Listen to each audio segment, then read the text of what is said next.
اب میں میدان خطابت کی ایک ممتاز و معروف شخصیت اور دعوت و ارشاد کے میدان کا ایک نمایاں نام جو الحمدللہ پورے ہندوستان کے اندر معروف اور مشہور ہے، میری مراد فضیلت الشیخ عبدالعظیم مدنی حفظہ اللہ سے ہے۔ میں زیادہ ان کے بارے میں تعارفی کلمات نہ کہتے ہوئے آپ سے گزارش کرتا ہوں کہ آپ تشریف لائیں۔ آپ کا موضوع خطاب ہے نوجوانوں کا بگاڑ اور اس کا علاج۔ آپ تشریف لائیں اور اپنے خطاب کو اس سے ہمیں محجوز ہونے کی توفیق دیں۔ السلام علیکم ورحمۃ اللہ وبرکاتہ۔ ان الحمد للہ نحمده ونستعینه ونستغفره ونعوذ باللہ من شرور انفسنا ومن سیئات اعمالنا، من يهده الله فلا مضل له ومن يضلل فلا هادي له، واشهد ان لا اله الا الله وحده لا شريك له، واشهد ان محمدا عبده ورسوله۔ يا ايها الذين آمنوا اتقوا الله حق تقاته ولا تموتن الا وانتم مسلمون۔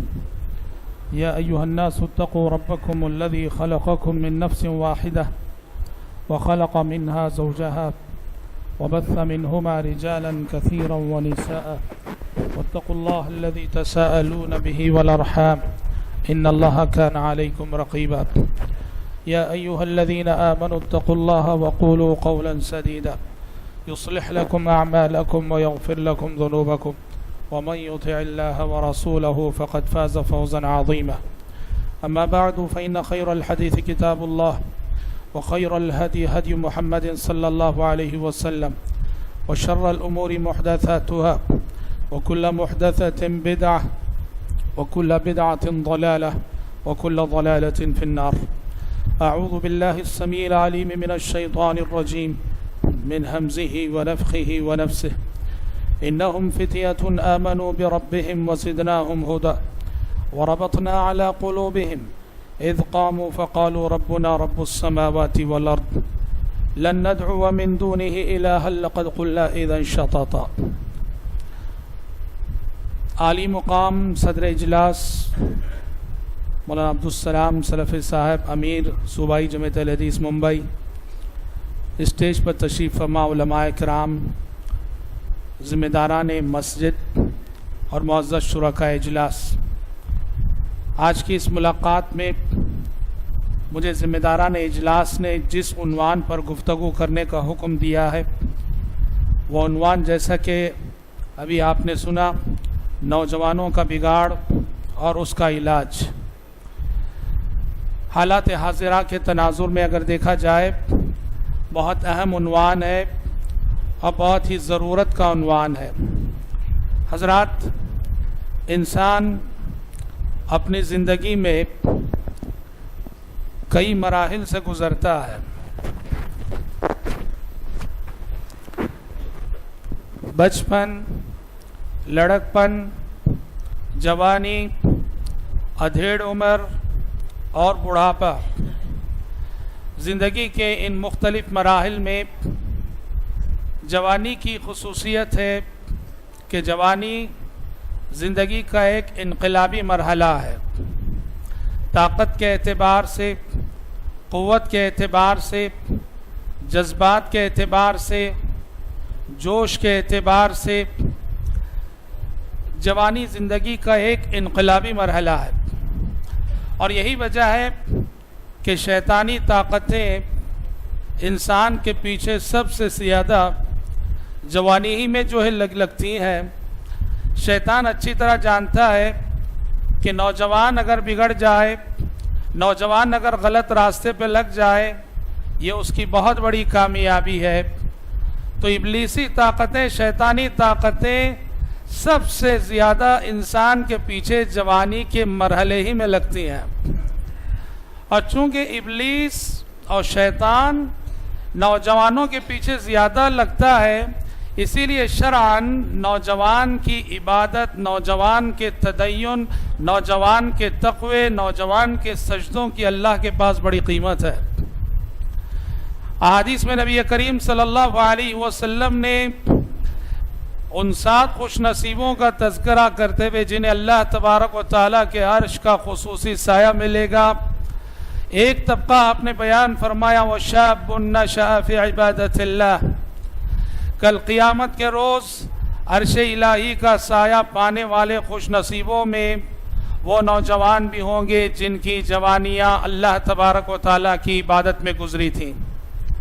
حضرات، جوانی کے سجدے، جوانی کی عبادتیں، جوانی کا تقوی، جوانی کا تدین، جوانی میں ہونے والی دینداری، اللہ تبارک و تعالیٰ کے پاس اس کی بڑی قیمت ہے۔ اور آپ دیکھیے کہ قرآن مجید نے تاریخ کے اہم انقلابی واقعات کو بیان کرتے ہوئے انبیاء اور رسول علیہم السلام کی دعوتی سرگرمیوں کا تذکرہ کرتے ہوئے کئی مقامات پہ اس حقیقت کو واضح الفاظ میں بیان کیا ہے کہ دعوت و تبلیغ کے میدان میں اور اللہ کی زمین پر اللہ کی وحدانیت کی دعوت دینے میں، توحید کے علمبردار ہونے میں سب سے آگے نوجوانوں کا طبقہ ہی رہا۔ چنانچہ آپ قرآن مجید کو پڑھتے جائیے، قرآن مجید تاریخ کے اہم واقعات کو بیان کرتے ہوئے خصوصاً نوجوانوں کا تذکرہ کرتا ہے۔ جب قرآن مجید نے ابراہیم خلیل اللہ علیہ السلام کے حوالے سے بت شکنی کے واقعے کو ذکر کیا کہ خلیل اللہ علیہ السلام نے بتوں کو توڑ کر توحید کا پیغام اپنی قوم کو دیا تھا، تو اس واقعے کو ذکر کرتے ہوئے ابراہیم علیہ السلام کی قوم کی زبانی قرآن یہ الفاظ نقل کرتا ہے قالوا سمعنا فتى يذكرهم يقال له ابراہیم۔ یہ بت شکن کون ہے؟ یہ بت کس نے توڑے ہیں؟ یہ بت کس نے پھوڑے ہیں؟ قوم کہتی ہے ایک نوجوان نے پھوڑے ہیں، ایک نوجوان نے توڑے ہیں، جس نوجوان کو ابراہیم کی حیثیت سے جانا جاتا ہے۔ اللہ تبارک و تعالیٰ نے حضرت موسیٰ علیہ السلام کا واقعہ قرآن مجید میں بیان کیا، اور قوم فرعون میں سے جو لوگ ایمان لائے ان کا تذکرہ کرتے ہوئے اللہ تعالیٰ نے کہا فَمَا آمَنَ لِمُوسَىٰ إِلَّا ذُرِّيَّةٌ مِّن قَوْمِهِ، کہ موسیٰ علیہ السلام کی دعوت پر قوم فرعون سے کے کچھ نوجوانوں نے موسیٰ علیہ السلام پر ایمان لانے کی ہمت کی۔ ذریت کی ایک تفسیر کی گئی نوجوان۔ فرعون جو ظالم تھا، سفاک تھا، خون ریز تھا، جابر تھا، نوجوانوں نے، اس کی قوم کے کچھ نوجوانوں نے ہمت کی، اس کی سفاکیت کا علم ہونے کے باوجود، اس کے جبر و استبداد کا علم ہونے کے باوجود اللہ کی وحدانیت اور موسیٰ علیہ السلام کی رسالت پر ایمان لانے کی ہمت قوم فرعون کے کچھ نوجوانوں کو ہوئی۔ فَمَا آمَنَ لِمُوسَىٰ إِلَّا ذُرِّيَّةٌ مِّن قَوْمِهِ۔ اور قرآن مجید نے جب تاریخ کا وہ مشہور واقعہ بیان کیا جسے ہم اصحاب کہف کا واقعہ کہتے ہیں، جب کچھ نوجوان اٹھ کھڑے ہوئے، توحید کے علمبردار بن کر کھڑے ہوئے، شرک کے خلاف علم بغاوت بلند کیا، حکومت وقت کے آگے چیلنج بن گئے اور اپنے ایمان اور عقیدے کی حفاظت کے لیے آبادی سے کنارہ کش ہو کر غار میں جا پناہ گزین ہوئے۔ اللہ تبارک و تعالیٰ نے 309 سال کی مدت کے لیے ان پر نیند طاری کر دی، موت طاری کر دی۔ اللہ تعالیٰ نے تاریخ کے اس واقعے کو بیان کیا تو کہا انہم فتیۃ آمنوا بربہم وزدناہم ھدا، یہ بھی چند نوجوان تھے جو اللہ پر ایمان لائے تھے اور اللہ نے انہیں ہدایت سے نوازا تھا، اور اللہ تعالیٰ نے ان کے دلوں کو وہ تقویت، وہ روحانی طاقت عطا کی تھی جس طاقت کے بل پر وہ اٹھ کھڑے ہوئے اور حکومت وقت کے آگے چیلنج بن گئے۔ حضرات، آپ سیرت نبوی کا مطالعہ کر کے دیکھیں، سیرت نبوی کا مطالعہ بھی بتاتا ہے کہ نبی کریم صلی اللہ علیہ وسلم کے زمانے میں جو بھی کارنامے انجام پائے، دعوت و تبلیغ کے میدان میں ہو یا جہاد و قتال کے میدان میں، نوجوان سب سے آگے آگے رہے، اور پیارے نبی کے اسلوب تربیت میں یہ بات صاف نظر آتی ہے۔ آپ نے نوجوانوں کو ہمیشہ آگے بڑھایا، نوجوانوں کی حوصلہ افزائی کی اور انہیں ان کی صلاحیت کو نکھرنے کے مواقع آپ صلی اللہ علیہ وسلم نے عطا کیے۔ اور اس کی سب سے بڑی مثال یہ ہے کہ مرض الموت میں، اپنی زندگی کے آخری ایام میں، جب نبی کریم صلی اللہ علیہ وسلم نے روم کی جانب فوج تیار کی تو آپ کو معلوم ہے کہ اس کا جو امیر بنایا آپ صلی اللہ علیہ وسلم نے ایک نوجوان اسامہ بن زید کو بنایا جو غالباً 17 سال کے تھے. ایک ایسی فوج جس میں کبار صحابہ تھے, بڑے بڑے جلیل القدر صحابہ تھے, جس فوج میں عمر بن خطاب رضی اللہ عنہ جیسے صحابی تھے, اس فوج کی کمانڈنگ اور اس فوج کا امیر آپ نے ایک 17 سال کے نوجوان کو بنایا. یہ آپ صلی اللہ علیہ وسلم کا اسلوب تربیت تھا کہ نوجوانوں کے اندر پوشیدہ صلاحیتوں کو نکھارنے اور ابھارنے کے لیے انہیں مواقع فراہم کرنے چاہیے, انہیں کام کرنے کے مواقع دینے چاہیے تاکہ ان کے اندر پوشیدہ صلاحیتیں نکھر کر سامنے آئیں. اور حضرات, ہمارا ملک ہندوستان میں اسلام کی اولین کرنیں جن لوگوں سے پہنچی ان میں سب سے نمایاں نام محمد بن قاسم الثقفی کا آتا ہے, وہ بھی ایک نوجوان ہی تھے. بہرحال مجھے تاریخی ناحیے سے کچھ زیادہ گفتگو نہیں کرنی ہے. مجھے عصر حاضر کے تناظر میں ہمارا اس وقت جو نیو جنریشن ہے اس کی موجودہ صورتحال کو رکھ کر مجھے آج گفتگو کرنی ہے آپ کے سامنے.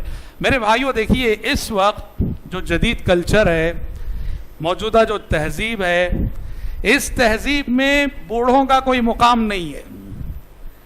جدید کلچر میں غیروں کو تو چھوڑو, جدید کلچر وہ کلچر ہے, وہ تہذیب ہے کہ جہاں اولاد اپنے بوڑھے ماں باپ کی تربیت کو اپنے لیے بوجھ سمجھتی ہے اور زندگی کے عیش و آرام میں رکاوٹ سمجھتی ہے, اور اولاد اپنے بوڑھے ماں باپ کو جبکہ وہ خدمت کے سب سے زیادہ محتاج رہتے ہیں والدین کو لے جا کر اولڈ ایج ہوم میں چھوڑ آتی ہے, اولڈ ایج ہوم میں چھوڑ آتی ہے.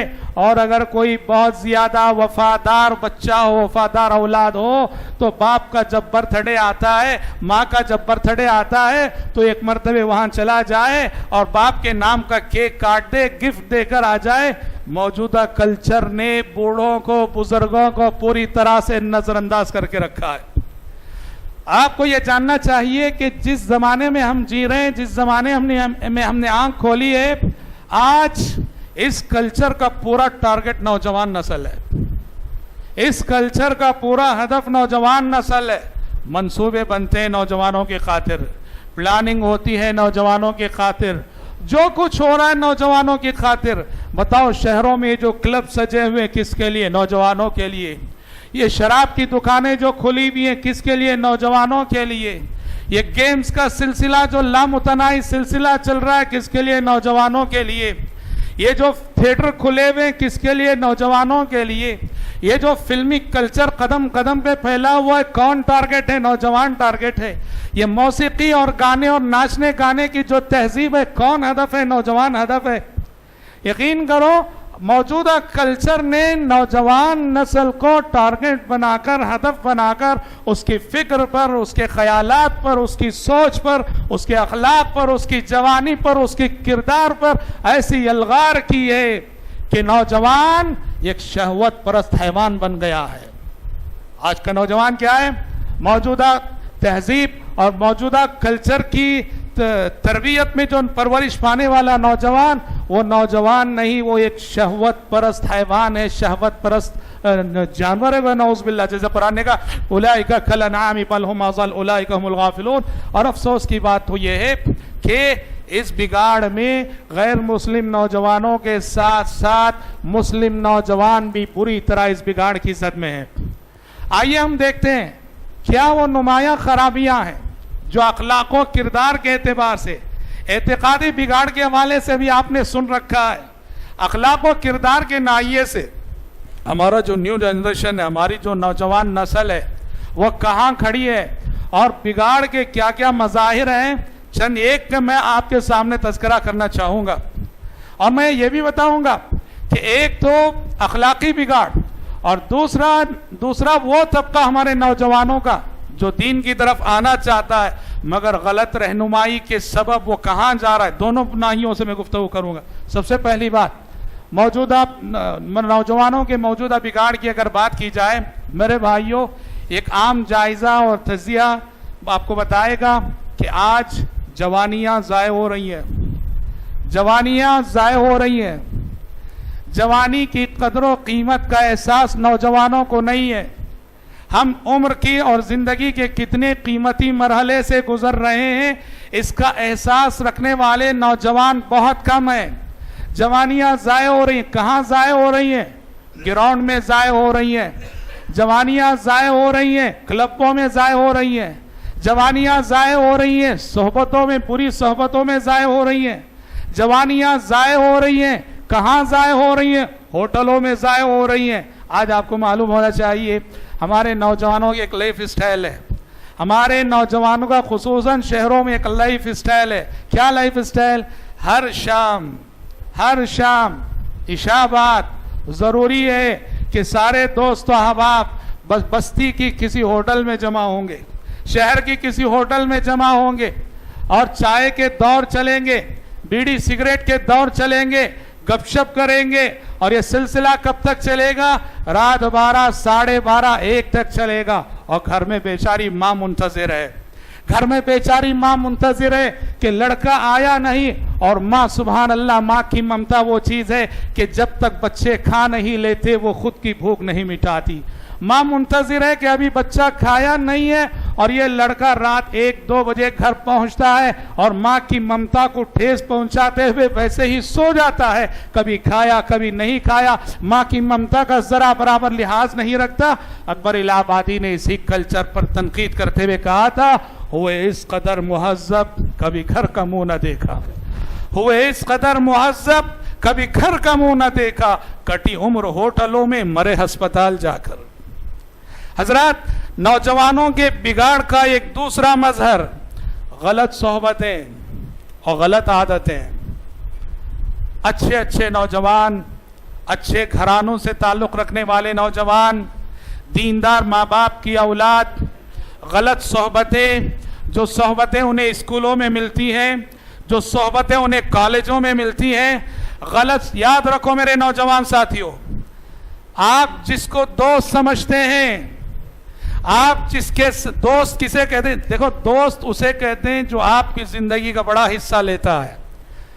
ایک جائزے کے مطابق ہماری نوجوان نسل ماں باپ، گھر، رشتہ داروں سے زیادہ اپنی زندگی کا بڑا وقت نوجوانوں کے ساتھ گزارتی ہے. یاد رکھو، زندگی میں دوست بنانا ہو تو اچھوں کو بناؤ، دیندار نوجوانوں کو بناؤ، ایسوں کو بناؤ کہ حیا علی الصلاح کی آواز سننے کے بعد آپ سے کہے چلو مسجد کی طرف. وہ نوجوان جو آپ کو تھیٹر لے جاتا ہو، وہ نوجوان جو آپ کو نعوذ باللہ معصیت اور گناہ کے راستے پر لے جاتا ہو، آپ اسے جگری دوست کہیں گے. کل قیامت کے روز یہی دوست آپ کا جانی دشمن بن کر آئے گا. قرآن نے کہا الاخلاء یومئذ بعضهم لبعض عدو الا المتقین. قیامت کے روز جگری دوست کا دشمن رہے گا. وہ دوستیاں جو کلبوں کے لیے قائم تھیں، وہ دوستیاں جو گیمز کے لیے قائم تھیں، وہ دوستیاں جو شہوت پرستی کے لیے قائم تھیں، وہ دوستیاں جو ماں باپ کی نافرمانی کی بنیاد پہ قائم تھی، یہ دوست جو دنیا میں جگری دوست سمجھے ہوئے تھے، قیامت کے روز ایسا ہر دوست دوسرے دوست کے حق میں جانی دشمن بن کر آئے گا. الاخلاء یومئذ بعضهم لبعض عدو الا المتقین. جو دوست آپ کو توحید کی دعوت نہ دیتا ہو، جو دوست آپ کو اتباع سنت کی طرف نہ بلاتا ہو، جو دوست آپ کو نماز کی طرف نہ بلاتا ہو، جو دوست آپ کو حسن اخلاق کی تعلیم نہ دیتا ہو، وہ دوست نہیں. یاد رکھو، وہ آپ کا بہت بڑا دشمن ہے اور اسے آپ دوست سمجھ کر زندگی کی سب سے بڑی غلطی کر رہے ہیں. اسے آپ دوست سمجھ کر زندگی کی سب سے بڑی غلطی کر رہے ہیں. اور یاد رکھیے، موجودہ دور میں غلط صحبت کا ایک لازمی نتیجہ کیا ہے جانتے ہیں؟ موجودہ دور میں غلط صحبت اور غلط دوستی کا لازمی نتیجہ ہے کہ نوجوان نسل نعوذ باللہ غلط عادتوں کی شکار ہوتی ہے، اور اس میں خصوصیت کے ساتھ نشے کی لت، جسے ڈرگز کہا جاتا ہے. خصوصاً نوجوان اگر مالدار گھرانے سے تعلق رکھتا ہو، جیب میں پیسہ رہتا ہو. بہت کم نوجوان ایسے ہیں جو ڈرگز کی لت سے بچ سکتے ہیں. کالجوں کا کلچر اس وقت ایسا ہے، گیمز کا کلچر اس وقت ایسا ہے کہ غلط صحبتوں میں پڑنے والا نوجوان نشے اور ڈرگز کی لت میں مبتلا ہوتا ہے، اور ڈرگز اور نشے کی لت میں مبتلا ہو گیا تو یقین کرو کہ نعوذ باللہ وہاں سے برائیوں کا ایک لامتناہی سلسلہ اس کی دیکھو شراب کو ام الخبائث کہا گیا، شراب کو ام الخبائث کہا گیا، تمام برائیوں کی جڑ ہے، جبکہ نشہ ڈرگس یہ ایسی چیز ہے کہ شراب کا شر اس کے مقابلے میں کوئی حیثیت ہی نہیں رکھتا۔ ڈرگس اتنی بری چیز ہے اور اتنی بری بلا ہے نعوذ باللہ، آپ کو معلوم ہے کہ وقت کی بڑی بڑی حکومتیں ڈرگس کی تجارت پر، ڈرگس کے کاروبار کا قتل کی سزائیں دیتی ہیں۔ سعودی حکومت میں سالانہ جو قتل ہوتے ہیں اس میں سے بہت زیادہ قتل محض ڈرگس کی وجہ سے ہوتے ہیں۔ یہ ایسا جرم ہے کہ نوجوان اگر نشے کا عادی بن جائے تو پھر وہاں سے جو نشے کا عادی ہوتا ہے نا وہ ضرور ایک نہ ایک دن چور بنے گا، بہت بڑا چور۔ کیوں؟ نشہ ایک ایسی چیز ہے جو سستے داموں ملنے والی نہیں، سستی قیمت میں ملنے والی نہیں۔ ماں باپ کو پتا چل گیا کہ ہمارا بچہ ڈرگس کا عادی ہو گیا ہے، ماں باپ پیسہ دینا بند کر دیتے ہیں۔ جب ماں باپ پیسہ دینا بند کر دیتے ہیں اب اسے تو بہر صورت نشہ چاہیے، ڈرگس چاہیے۔ جب پیسہ جائز طریقے سے نہیں مل رہا ہے، ماں باپ نہیں دے رہے ہیں، کیا کرتا ہے؟ کبھی ماں کا زیور چراتا ہے، کبھی بہن کا زیور چراتا ہے، کبھی باپ کی جیب کاٹتا ہے۔ اللہ میرے بھائیو یقین کرو، اگر حالات پہ گہری نظر آپ کی ہو، ہم جانتے ہیں بڑے بڑے گھروں کا سکون لٹ چکا ہے، کروڑوں کی جائیداد ہے، مگر زندگی عذاب بنی ہوئی ماں باپ کی محض اس لیے کہ ہمارے بچوں میں سے، گھر کے بچوں میں سے ایک بچہ نشے کی لت کا شکار ہو گیا ہے۔ اور ہم نے ایسے ماں باپ کو بھی دیکھا جو یہ آرزو کرتے ہیں، یہ تمنا کرتے ہیں کاش کہ یہ دولت چھن جائے ہم سے، یہ دولت لے لی جائے، یہ پراپرٹی لے لی جائے، یہ جائیداد لے لی جائے، ہمارا یہ بگڑا ہوا بچہ صحیح ہو جائے اور نشے کی لت میں جس میں یہ مبتلا ہے کسی طرح سے اس سے چھٹکارا پالے۔ زندگی عذاب بن جاتی ہے۔ بری صحبت میرے نوجوان ساتھیوں، بری صحبت بہت بڑا خطرہ ہے، بری صحبت سے اجتناب کرو۔ اور حضرات ایک اور اخلاقی بگاڑ جو موجودہ نوجوان نسل میں دیکھا جاتا وہ کیا ہے؟ فلمی کلچر سے لگاؤ ہی نہیں، قلبی لگاؤ، فلمی کلچر سے قلبی لگاؤ۔ اور اس کا سب سے بڑا مظہر یہ ہے کہ ہمارے نوجوانوں کا آپ فون لیجئے اور اس میں گیلری میں جائیے، اس کی میموری میں دیکھیے نوجوان کیا ہے آج کا، وہ کیا سوچتا ہے، اس کے خیالات کیا ہے، اس کے رجحانات کیا ہے، یہ موبائل بتا دے گا۔ موبائل بتا دے گا کہ ہم کیا ہیں۔ ہمارے کسی بھی نوجوان کا فون لیجئے، گیلری میں جائیے، میموری میں جائیے، دیکھیے کتنے فلمی اداکاروں کی تصویریں آپ کو ملیں گی، کتنے گانے ملیں گے نعوذ باللہ۔ میرے بھائیوں فلمی کلچر جسے اگر مختصر الفاظ میں کہیں تو زنا کا کلچر کہنا چاہیے۔ یہ فلمیں جن کی وجہ سے نوجوان نسلیں بگڑ رہی ہیں، معاشرے میں زنا عام ہو رہا ہے، عریانیت پھیل رہی ہے، بے حیائی پھیل رہی ہے، ایسے اداکاروں کو ہم اپنے دلوں میں جگہ دیں، ایسے اداکاروں کو ہم اپنے موبائل میں جگہ دیں۔ ہمارے نوجوان جو اسکول کالجز کو جاتے ہیں ان کی کتابیں اٹھا کر دیکھیے، ان کی کاپیاں اٹھا کر دیکھیے، ان کی کتابوں میں، ان کی کاپیوں میں کس کی تصویریں ملیں گی؟ فلمی اداکاروں کی تصویریں، کرکٹرز کی تصویریں۔ اور بہت سارے نوجوان تو ایسے ہیں کہ جن کا لائف سٹائل یہ ہے وہ سوتے ہیں تو گانے سنتے سنتے سوتے ہیں، سونے کا انداز ہی یہی ہے، موبائل رکھ لیں گے کان کے پاس، تکیے پر سرانے موبائل رکھ لیں گے، گانے سنتے ہوئے سوئیں گے۔ لا حول ولا قوت الا باللہ۔